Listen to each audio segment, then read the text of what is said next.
Simon & Schuster Audio presents The Best Team Wins, The New Science of High Performance by Adrian Gostick and Chester Elton.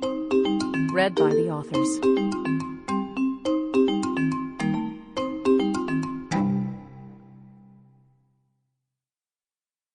This is Adrian Gostick. Introduction. Solving the modern problems of teamwork. What today's best managers are doing differently. Chris Hadfield looks like a fireman, or maybe a high school biology teacher. He's neither.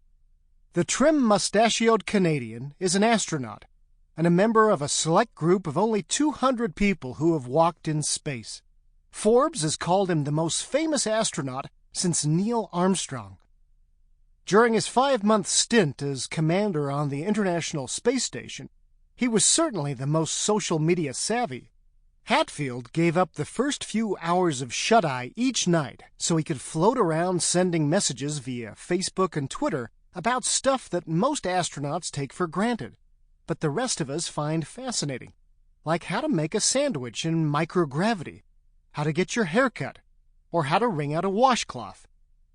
Millions watched Hadfield's messages, and he did more to generate public interest in space travel than anyone for decades. But his greatest contribution may not be in his tweets and posts, but in the way he led his diverse team. He told us that before he assumed his role as commander, he knew the mission would be a management challenge.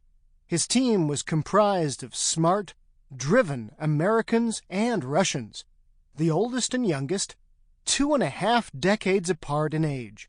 Not only might generational divides develop, but language barriers and cultural misunderstandings could create issues. And here was a young man from Sarnia, Ontario, who looks a lot like an after-school driving instructor, and he was about to tell them what to do 24 hours a day.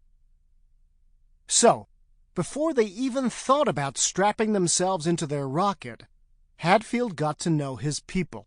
He taught himself Russian.